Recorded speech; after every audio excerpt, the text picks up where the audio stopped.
ఈరోజు మనం అలంకారాల గురించి తెలుసుకుందాం. కావ్య సౌందర్యంను ప్రకాశింపచేయునవి అలంకారములు. భాషకు సంబంధించి అలంకారాలు 2 విధాలు. ఒక మనిషికి ఆభరణాలు, అలంకారాలు ఏ విధంగా అందాన్ని పెంపొందిస్తాయో, అలాగే కావ్య సౌందర్యాన్ని ఇంకొంచెం పెంపొందింపజేయడానికి ఈ అలంకారాలు చక్కగా ఉపయోగపడతాయి.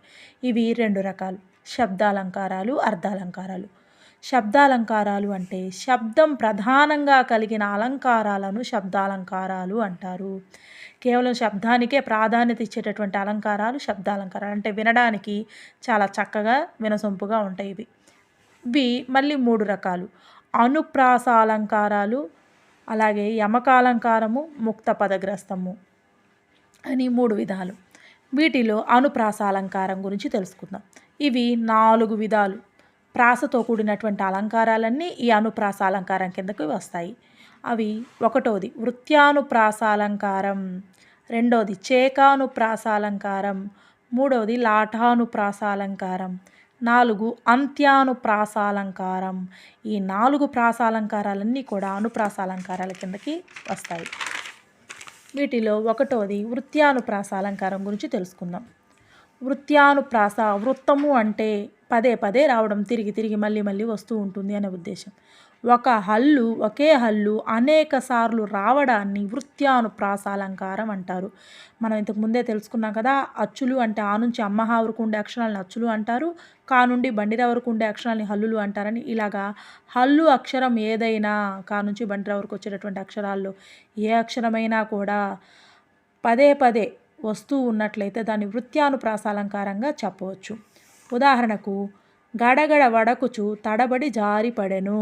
దీనిలో డా అనే హల్లు అక్షరం పదే పదే వస్తూ ఉంది. ఇలాగా వృత్తంలాగా మళ్ళీ మళ్ళీ వస్తూ ఉంది కాబట్టి ఇది వృత్యానుప్రాస అలంకారం కింద గుర్తించవచ్చు. వీరు పొమ్మను వారు కారు పొగపెట్టువారు.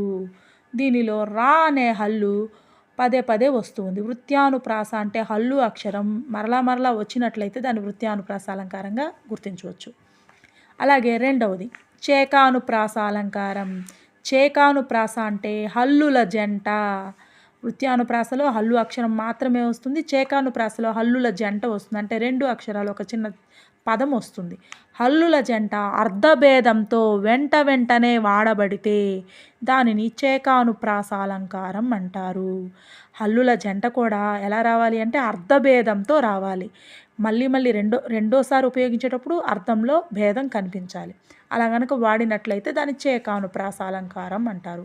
ఉదాహరణకు అరటి తొక్క తొక్కరాదు. అరటి తొక్క తొక్కరాదు. దీనిలో తొక్క అనేటటువంటి శబ్దం ఈ హల్లుల జంట 2 సార్లు వచ్చింది. మొదటిసారి అరటి తొక్క అనేటటువంటిది మామూలు అర్థంతో ఉపయోగించిన, తొక్క రాదు అన్నటప్పుడు దాన్ని మనం తొక్కకూడదు అనే ఉద్దేశంతో వాడుతున్నాం. ఇలాగా హల్లుల జంట వెంట వెంటనే వచ్చిన దాని అర్థంలో భేదం ఉండేటటువంటి పదాలు కనిపించినట్లయితే దాన్ని చేకానుప్రాస అలంకారంగా మనం తేలికగా గుర్తించవచ్చు. అలాగే అనాథనాథ నీకు నందనందన, అలాగే నంద నందన ఈ హల్లుల జంట మరలా మరలా వచ్చింది కానీ అర్థంలో భేదం ఉంది. నిప్పులో పడితే కాలు కాలుతుంది. కాలు అనేది 2 సార్లు వచ్చింది, రెండిట్లోనూ అర్ధభేదం కనిపిస్తుంది. ఈ విధంగా అర్ధభేదంతో ఉన్నటువంటి హల్లుల జంట మరలా మరలా వస్తే దాన్ని చేకానుప్రాస అలంకారం అని చెప్పుకుంటాము. తర్వాత మూడవది లాటానుప్రాస అలంకారం.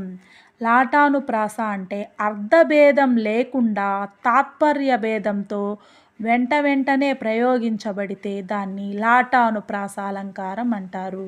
అర్థంలో భేదం ఉండకూడదు, కేవలం తాత్పర్యంలో మాత్రమే భేదం కలిగించినట్లయితే దాన్ని లాటానుప్రాసగా చెప్పుకుంటాం. ఉదాహరణకు కమలాక్షునర్చించు కరములు కరములు. కమలాక్షుని అర్చించు కరములు కరములు. కమలాక్షుడు అంటే ఇక్కడ విష్ణుమూర్తి. విష్ణుమూర్తిని పూజించేటటువంటి కరములు అంటే చేతులు, చేతులే చేతులు. ఇక్కడ కరములు అంటే అర్థం చేతులు అని, ఇక్కడ కరములు అన్నా కూడా చేతులే, అర్థంలో తేడా లేదు. కరములు అంటే చేతులు అనే అర్థమే రెండిట్లోనూ ఉపయోగిస్తాం కానీ తాత్పర్యంలో తేడా ఉంది. దీనిని ఉపయోగించేటటువంటి దాని యొక్క భావంలో మనం తేడాని గమనించవచ్చు. కమలాక్షుని అర్చించు కరములు, విష్ణుమూర్తిని పూజించే చేతులే చేతులు. అర్థంలో తేడా లేదు కానీ దాని యొక్క భావంలో తేడా స్ఫురింపజేస్తే దాన్ని లాటానుప్రాస అలంకారంగా చెప్పవచ్చు. శ్రీనాథుని వర్ణించు జీహ్వ. అలాగే ఆ విష్ణుమూర్తిని ఆయన గురించి చెప్పగలిగేటటువంటి నోరే నోరు, జీహ్వ నాలుక, ఆ నాలుకే నాలుక. అట్లా నీకు 100 వందనాలు. ఇక్కడ 100 అంటే శబ్దాన్ని సూచిస్తుంది. వందనాలు అదే 100 అనేది రెండిటికి అర్థం ఒకటే అయినప్పటికీ దాని యొక్క భావంలో తేడా అనేది కనిపిస్తే దాన్ని లాటానుప్రాసాలంకారంగా మనం గుర్తించవచ్చు. తర్వాత 4వది అనుప్రాస అలంకారాల్లో 4వదైన అంత్యానుప్రాస. అంత్యము అంటే చివర. పదాల చివర కానీ, పాదాల చివర కానీ, వాక్యాల చివర కానీ అక్షరాలు పదే పదే ఆవృత్తమైనట్లయితే దాన్ని అంత్యానుప్రాస అలంకారం అంటారు. అంత్యంగా చివరిగా అదే పదం మరలా మరలా వస్తూ ఉంటే దాన్ని అంత్యానుప్రాసగా తేలికగా గుర్తించవచ్చు.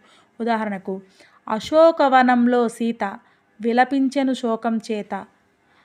సీత చేత. ఈ విధంగా తా అనే అక్షరము 2 పదాల చివర ఒకే అక్షరం ఉపయోగించబడింది. ఈ అంత్యంగా ఒకే అక్షరాన్ని కలిగి ఉన్నటువంటి అలంకారాన్ని పదాలు కనుక ఉన్నట్లయితే దాన్ని అంత్యానుప్రాసగా గుర్తించవచ్చు.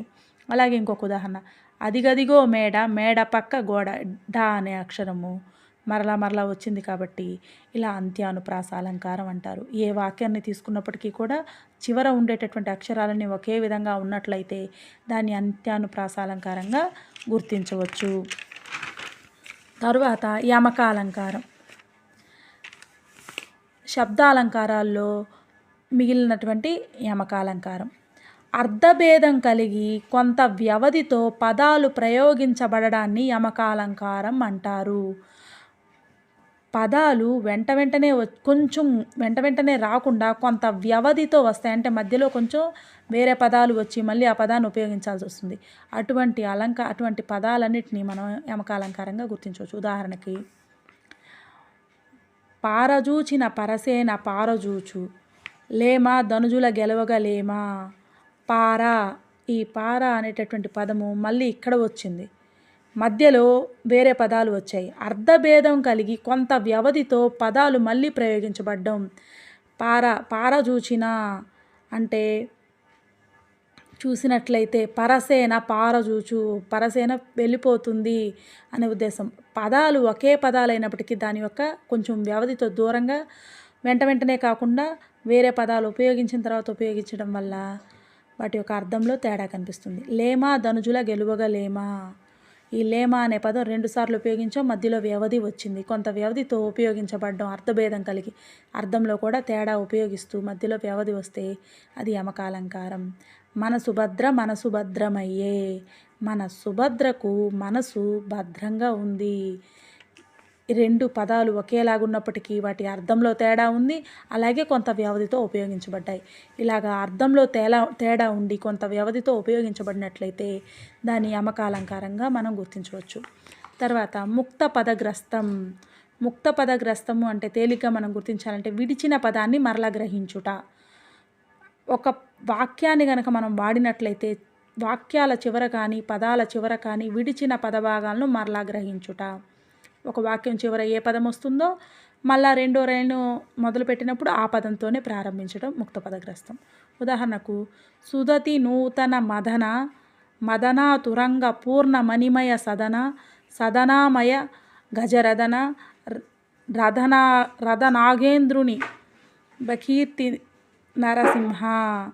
ఈ విధంగా ఈ మదన అనేటటువంటిది మొదటి పాదం చివర ఉంది.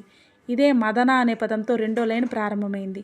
అలాగే రెండో లైన్ చివర సదన, మూడో లైన్ మొదట మరలా సదన, ఇక్కడ రదన, ఇక్కడ రదన. ఈ విధంగా మొదటి పాదం చివర ఏ పదం వదిలిపెడుతున్నారో రెండో పాదం మొదట అదే పదాన్నితో ప్రారంభిస్తున్నారు. ఈ విధంగా వదిలిపెట్టినటువంటి పదాన్ని మరలా గ్రహించేటటువంటి అలంకారమే ముక్త పదగ్రస్తం. చాలా తేలికగా గుర్తించవచ్చు. ఇంకా మనం ఈ విషయాల్ని చిన్నగా సంక్షిప్తంగా చెప్పుకోవడం కోసం ఈ విధంగా చూద్దాం. వృత్యానుప్రాస అంటే ఒక హల్లు అనేక సార్లు రావడాన్ని వృత్యానుప్రాస అనుకుంటాం. చేకానుప్రాస అంటే హల్లుల జంట అర్ధభేదంతో వెంటనే వస్తే దాన్ని చేకానుప్రాస అనుకుంటాం. అలాగే లాటానుప్రాస అంటే అర్ధభేదం లేకుండా తాత్పర్యంలో మాత్రమే భేదం వస్తే లాటానుప్రాస. అంత్యానుప్రాస అంటే పదము పాదము వాక్యం చివరిలో ఒకటే వస్తే అది అంత్యానుప్రాస. యమక అలంకారం, యమకము అంటే అర్ధభేదంతో కొంత వ్యవధితో వెంటనే రావడంని, అర్ధభేదంతో కొంచెం వ్యవధి వచ్చి మళ్ళీ అదే పదం వస్తే అది యమక అలంకారం. ముక్త పదగ్రస్తము అంటే పాదం చివర వచ్చిన పదం మరలా రెండో పాదం మొదట కూడా వస్తే దాన్ని ముక్త పదగ్రస్తం అని అనుకుంటాం. ఇవి శబ్దాలంకారాలు ఇంతవరకు. ఇప్పుడు అర్ధాలంకారాల గురించి తెలుసుకుందాం. అర్ధాలంకారాలు, అర్థమును ఆశ్రయించి ఉండే అలంకారాలు అర్ధాలంకారాలు. అర్థానికి ప్రాధాన్యమిచ్చే అలంకారాలని అర్ధాలంకారాలు అనవచ్చు. వీటిలో మొదటిది ఉపమాలంకారం. ఉపమేయాన్ని ఉపమానంతో చక్కని పోలిక చెప్పబడినట్లయితే దానిని ఉపమాలంకారం అంటారు. ఉపమేయాన్ని ఉపమానంతో చక్కని పోలిక చెప్పబడాలి, అటువంటి అలంకారాన్ని ఉపమాలంకారం. పోలిక చెప్తే ఉపమాలంకారం. అసలు ఉపమేయం అంటే ఏంటి, ఉపమానం అంటే ఏంటి? ఉపమేయం అంటే మనం దేని గురించి అయితే చెప్పాలనుకుంటున్నామో దానిని ఉపమేయం అంటాము. దేనితో పోలుస్తున్నాము దానిని ఉపమానం అంటాము. ఈ రెండు విషయాలు ఖచ్చితంగా మనం గమనించాలి. ఉపమేయం అంటే మనం ప్రధానంగా తీసుకునే వస్తువు, దేంతో అయితే పోలుస్తున్నామో అది ఉపమానం. దీనిలో ఉపమేయం, ఉపమానం, ఉపమావాచకం, సమాన ధర్మం అనే 4 ధర్మాలు ఉంటాయి. వాటిని చూద్దాం. ఉదాహరణకు గీత ముఖం చంద్రబింబం వలె అందంగా ఉన్నది.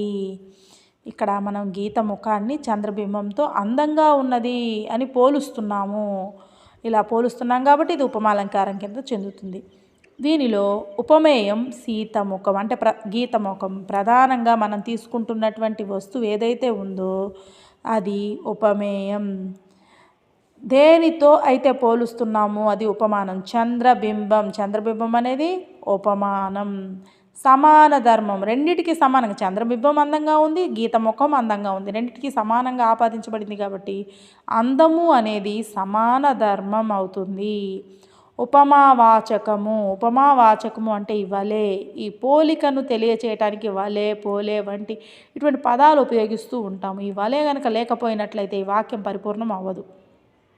గీతముఖం చంద్రబింబం అందంగా ఉంది అవుతుంది. ఈ వలె అనేటటువంటి పోలికను తెలియజేస్తే ఈ పదమే ఉపమావాచకం అవుతుంది. ఉపమాలంకారానికి 4 సమాన ధర్మాలు ఉండి పోలిక కనుక కనిపించినట్లయితే దాన్ని ఉపమాలంకారంగా మనం చెప్పవచ్చు. ఉపమేయాన్ని ఉపమానంతో చక్కటి పోలిక చెప్పడమే ఉపమాలంకారం. అలాగే రెండవదైనటువంటి ఉత్ప్రేక్ష అలంకారం. ఉత్ప్రేక్ష అంటే ఇంతకుముందు చెప్పుకున్నట్టు ఉపమాలంకారంలో పోలికను తెలియచేస్తే ఉత్ప్రేక్ష అలంకారంలో ఊహను తెలియచేయబడుతుంది, ఊహించడం. ఉపమేయమును ఉపమానంతో ఊహించి చెప్పడాన్ని ఉత్ప్రేక్ష అలంకారం అంటారు. ఉపమేయాన్ని ఉపమానంతో ఊహించి చెప్పడమే ఉత్ప్రేక్ష అలంకారం, ఊహించడం. ఉదాహరణకు ఆ ఏనుగు నడయాడు కొండయా అన్నట్లు ఉన్నది. ఊహిస్తున్నాం. ఏనుగుని దేంతో ఊహిస్తున్నాము? కొండతో ఊహిస్తున్నాము. ఇందులో ఉపమేయం ఆ ఏనుగు అనేది ఉపమేయం. అంటే ప్రధానంగా తీసుకున్న వస్తువు ఉపమేయం అనుకున్నాం కదా. ఇందులో ప్రధానంగా ఎవరి గురించి చెప్పాలనుకుంటున్నారంటే ఏనుగు గురించి. ఏనుగు ఉపమేయం. కొండ ఉపమానం. నడయాడు కొండ అనేది ఉపమానం. ఏనుగు కొండలాగా ఉంది అని ఊహిస్తున్నాం, కానీ నిజంగా ఏనుగు కొండ అవుతుందా? అవ్వదు కదా. ఇలా ఊహ ప్రధానంగా కలిగిన దాన్ని ఉత్ప్రేక్ష అలంకారం అంటాము. తర్వాత మూడోది రూపక అలంకారం. ఉపమేయమునకు ఉపమానంతో భేదం లేదు అని చెప్పబడినట్లయితే దాన్ని రూపక అలంకారం అంటారు. భేదం లేదు. ఉపమేయము ఉపమానం రెండు ఒకటే అనే భావాన్ని తెలియజేసేది రూపక అలంకారం. అభేదంగా అని చెప్పబడినట్లయితే దాన్ని రూపక అలంకారం అంటారు. ఉదాహరణకు రుద్రమ్మదేవి చండీశ్వరీదేవిలాగా శత్రువుల రక్తాన్ని సెలయేరులా ప్రవహింపచేసింది. ఇక్కడ ఉపమేయం రుద్రమ్మదేవి, ప్రధానంగా తీసుకున్న వస్తువు రుద్రమ్మదేవి. ఎవరితో పోలుస్తున్నాం? చండీశ్వరీదేవితో పోలుస్తుంది. ఇది ఉపమానం అవుతుంది. రుద్రమ్మదేవి అనేది ఉపమేయం, చండీశ్వరీదేవి అనేది ఉపమానం. ఉపమేయమును ఉపమానంతో భేదం లేదు, అభేదం చెప్పబడుతున్నాము. అభేదం చెప్పబడితేనే అది రూపకాలంకారం అవుతుంది. శత్రువుల రక్తాన్ని ఎలా సెలయేరులా ప్రవహింపచేస్తుంది. రుద్రమ్మదేవి చండీశ్వరదేవి ఒకటే అనే భావనతో అక్కడ యుద్ధం అనేది జరుగుతుంది అనే ఉద్దేశాన్ని ఇక్కడ తెలియజేస్తున్నారు. అంటే రెండు ఒకటే అభేదంగా చెప్పబడినట్లయితే అది రూపకాలంకారం అనబడుతుంది. తర్వాత అర్ధాంతరన్యాస అలంకారం. అర్ధాంతరన్యాస అలంకారం అంటే సామాన్యాన్ని విశేషం చేత కానీ విశేషాన్ని సామాన్యం చేత కానీ సమర్థించి చెప్పడాన్ని అర్ధాంతరన్యాస అలంకారం అంటారు. సామాన్యమైన విషయాన్ని విశేషమైన విషయంతో కానీ విశేషమైన విషయాన్ని సామాన్యమైన విషయంతో కానీ సమర్థించి చెప్తే అది అర్ధాంతరన్యాస అలంకారం అనబడుతుంది. ఉదాహరణకు హనుమంతుడు సముద్రమును లంఘించెను అంటే దాటాడు అని అర్థం. మహాత్ములకు సాధ్యం కానిది లేదు కదా. హనుమంతుడు సముద్రాన్ని దాటాడు. మామూలుగా ఒక మనిషి సముద్రాన్ని దాటడం అనేది విశేషమైనటువంటి విషయం. ఇది సముద్రాన్ని దాటడం సాధ్యమయ్యే పని కాదు కాబట్టి ఇది విశేషం. ఈ విశేషమైన వాక్యాన్ని సామాన్యమైన వాక్యంతో సమర్థిస్తున్నారు.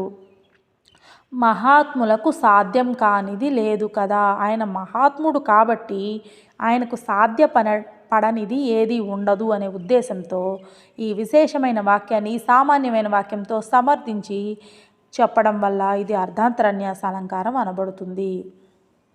స్వభావోక్తి అలంకారం. స్వభావము దేనిదైనా కానీ జాతి గుణ క్రియాదులలో ఉన్నది ఉన్నట్లుగా వర్ణించి చెప్పడాన్ని స్వభావోక్తి అలంకారం అంటారు. ఏదైనా ఒక విషయం గురించి ఉన్నది ఉన్నట్లుగా వర్ణిస్తే అది స్వభావోక్తి అలంకారం అవుతుంది. కొత్తగా కల్పించాల్సిన అవసరం లేకుండా ఏదైతే జరుగుతుందో ఏదైతే ఉంటుందో దాని యొక్క లక్షణాలని చెప్పడమే స్వభావోక్తి. ఉదాహరణకు ఆ జింకలు బిత్తర చూపులతో చెవులు రిక్కించుకొని చెంగున ఎగురుచున్నవి. ఇక్కడ ఒక జింక యొక్క స్వభావాన్ని మనం తెలియజేస్తున్నాం. ఉన్న విషయాన్ని వర్ణించి చెప్పడమే స్వభావోక్తి. జింక యొక్క చూపులు బిత్తర చూపులతో, అది జింక అడవిలో తిరిగేటప్పుడు బిత్తర చూపులతో చెవులు పక్క నుంచి వచ్చే శబ్దాలను వినడం కోసం చెవులు నిక్కించుకొని చెంగున ఎగురుతుంది. దాని యొక్క స్వభావము, దాని యొక్క దాని ఎలా తిరుగుతుందో ఆ విషయాలన్నీ కూడా చెప్పడమే స్వభావోక్తి అలంకారం. దాని యొక్క ఉన్న విషయాన్ని వర్ణించి చెప్పడమే స్వభావోక్తి. తర్వాత అతిశయోక్తి అలంకారం. అతిశయోక్తం గోరంతల్ని కొండంతలుగా చేసి చెప్పడమే అతిశయోక్తి అలంకారం. ఉన్నదానికంటే ఎక్కువగా చేసి చెప్పడమే గోరంతలు కొండంతలుగా చేసి చెప్పడం అవుతుంది. దాన్ని అతిశయోక్తి అలంకారం అంటారు. ఉదాహరణకు ముంబైలో మేడలు ఆకాశాన్ని తాకుతున్నాయి. మేడలు ఆకాశాన్ని తాకడం అనేది జరగనటువంటి విషయం. ఈ విధంగా జరగని విషయాల్ని అతిశయోక్తి, ఉన్న విషయాన్ని కొంచెం ఎక్కువగా చేసి చెప్పడమే అతిశయోక్తి అలంకారం అంటారు. మా చెల్లి తాటి చెట్టు అంత పొడవు ఉంది. తాటి చెట్టు అంత పొడవు ఎవరు ఉండరు. కానీ ఈ విధంగా అతిశయంగా చెప్పుకునేటటువంటి అంశాలన్నీ కూడా అతిశయోక్తి అలంకారాలు. దృష్టాంత అలంకారం. బింబ ప్రతిబింబ భావాలను తెలిపే అలంకారమే దృష్టాంత అలంకారం అంటారు.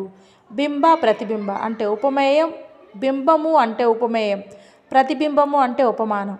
ఉపమేయాన్ని ఉపమానానికి వాటి యొక్క భావాన్ని తెలిపే అలంకారమే దృష్టాంత అలంకారం. చూడండి ఉదాహరణకి, ఓ రాజా నీవే కీర్తిమంతుడవు, చంద్రుడే కాంతిమంతుడు. ఇందులో ఉపమేయం రాజా నీవే కీర్తిమంతుడు. ఉపమేయం అంటే ఈ వాక్యం, ఓ రాజా నీవే కీర్తిమంతుడు అనేది ఉపమేయంగా తీసుకుంటాం.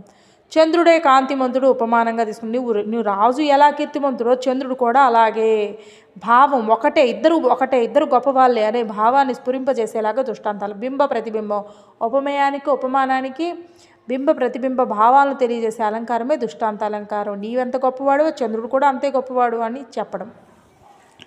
చివరిగా శ్లేషాలంకారం. శ్లేషాలంకారం అంటే నానార్థాలను కలిగి ఉండే అలంకారాలని శ్లేషాలంకారం. నానార్థాలు కలిగి ఉండే అలంకారం అంటే ఒక పదానికి విశేషార్థాలు, నానార్థాలు, రకరకాల అర్థాలతో స్ఫురింపజేస్తూ ఉంటుంది. ఉదాహరణకు మేము మాధవుని సేవిస్తాము. మాధవుడు అంటే విష్ణువుని సేవిస్తాము అని చెప్పడం. మేము ఉమాధవుని సేవిస్తాము. ఒక చిన్న అక్షరాన్ని మార్చాము. ఉమాధవుడు, ఉమా అంటే పార్వతీదేవి యొక్క భర్త అయిన శివుణ్ణి సేవిస్తాము, ఉమాధవుడు. అలాగే మేము మా ధవుని సేవిస్తాము. ధవుడు అంటే భర్త. నేను నా భర్తని సేవిస్తాను. ఇలాగా పదం ఒకటే కానీ దాని నానార్థాలు వేరువేరుగా ఉన్నాయి. ఇలాగా నానార్థాలు, రకరకాల అర్థాలు కలిగి ఉండేటటువంటి అలంకారమే శ్లేషాలంకారం. మనం తేలికగా దీన్ని గుర్తించవచ్చు.